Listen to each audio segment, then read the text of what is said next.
Dans notre dossier, les mutilations génitales féminines en Côte d'Ivoire demeurent une réalité. La lutte s'intensifie. Cependant, l'arme la plus efficace reste la sensibilisation. Comment elle s'organise? Nos reporters se sont rendus à Katiola, dans la région du Hambol.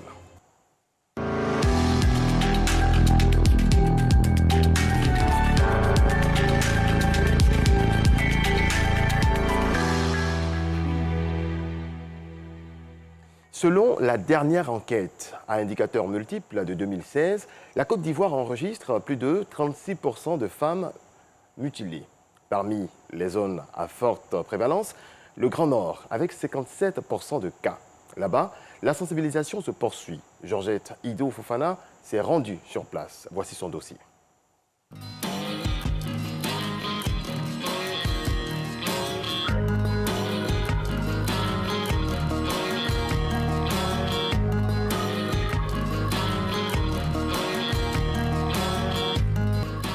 Angèle Ouattara réside à Katiola dans la région du Hambol. La soixantaine révolue, Angèle est une ancienne exciseuse bien connue dans son quartier. Depuis plus de 5 ans, la sexagénaire a décidé de jeter le couteau. Elle s'est lancée dans la sensibilisation contre une pratique qu'elle juge négative désormais. Toutes mes camarades que je verrai qui seront en train de faire l'excision, je leur dirai d'arrêter. Parce que moi-même, j'ai déjà arrêté pour moi. Je vais dire aux autres femmes qui continuent de faire d'arrêter. Angèle pratiquait l'excision pour répondre aux exigences de la coutume. Une coutume selon laquelle naître femme exige l'ablation du clitoris. Chez nous ici, c'était une tradition. Quand ma grand-mère est décédée, elle m'a laissé cet héritage d'exciser. Et donc j'excisais. Et quand tu mettais une fille au monde, c'est obligé que tu l'excises. C'était forcément qu'elle passe par l'excision d'abord pour être une vraie femme. En 2016, Angèle a vu la présidente des exciseurs de son quartier se faire écrouer par la police. Ce traumatisme l'a conduite à sensibiliser ses sœurs à l'abandon de cette pratique. Ce mercredi, elle convoque une réunion à son domicile. Objectif, véhiculer le message de sensibilisation en langue locale, le Tagbana. À l'issue de cette rencontre, les femmes retournent satisfaites. Le message bien perçu. Maintenant, quand on a compris le message, nous on passe de porte en porte pour dire à nos mamans d'arrêter. Et elles nous disent aussi qu'elles ont arrêté, qu'elles ne savaient pas. Nous avons compris, nous on ne va plus répéter ça. Nous on a banni ça. Plus jamais on va toucher à ça. Ça là, c'était des trucs anormaux. Moi, je ne veux pas ça. Donc, quand ils ont dit de cesser, en tout cas, les vieilles ont compris, elles ont cessé. Donc, je suis très contente de ça. L'excision reste encore une réalité dans le Hambol. Dans un taux national de prévalence de 36,7%, la région du Hambol au centre nord du pays occupe la 2e place avec plus de 57%. La sensibilisation demeure alors le seul moyen pour exhorter les femmes à jeter le couteau.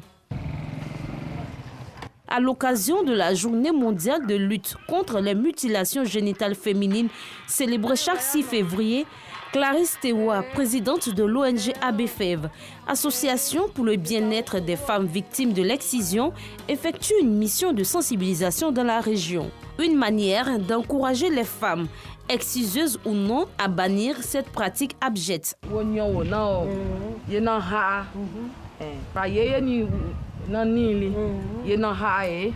On lutte contre l'excision, mais beaucoup n'ont pas encore compris que l'excision est néfaste pour la femme. Et donc, pendant qu'on se bat, il y a d'autres qui continuent.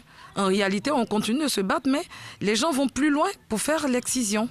Présente à Abidjan comme à l'intérieur du pays, l'ONG ABFEV fait de l'excision son cheval de bataille. Si chacun pouvait entrer en contact avec chaque femme de son village, partout où l'excision se pratiquait, je crois que ça allait avancer plus.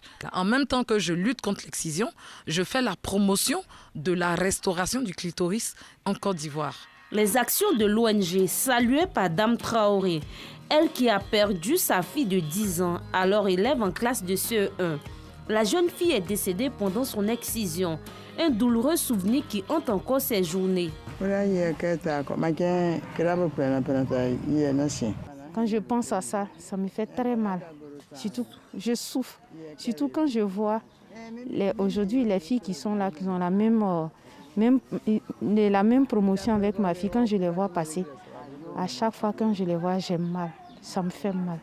Les conséquences de l'excision sont diverses. La pratique affecte également le bien-être des couples. Stéphanie, mère de 5 enfants, a perdu son foyer. Son conjoint l'accusait régulièrement de ne pas le satisfaire sexuellement. C'est avec beaucoup d'émotion qu'elle nous raconte ce cauchemar. Ça fait beaucoup mal, mais on ne peut pas. On peut pas. C'est peut-être ce qui a gâté mon foyer. Donc vraiment, ça me fait mal. Ça fait vraiment très mal. La douleur même n'est pas supportable. Si moi-même je savais que c'était un truc comme ça qui pouvait détruire ma vie, là, j'étais déjà presque âgée un peu même. Et puis, un jour comme ça, je me suis levée, j'ai attrapé ma petite soeur et puis on est parti. En tout cas, ça nous a beaucoup maltraités.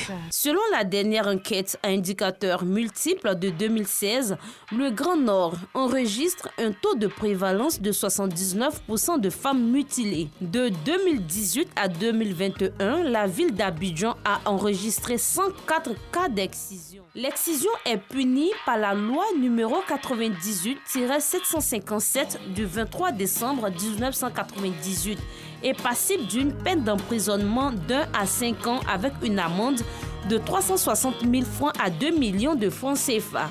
La peine peut également aller jusqu'à 20 ans d'emprisonnement si la victime meurt des suites de son opération. Accélérons l'investissement pour mettre fin aux mutilations génitales féminines. C'est le thème de l'édition 2022 en Côte d'Ivoire.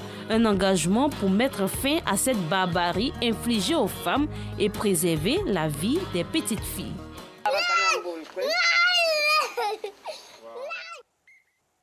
Voilà qui marque la fin de ce rendez-vous de l'actualité. Merci à toutes et à tous de nous rester fidèles.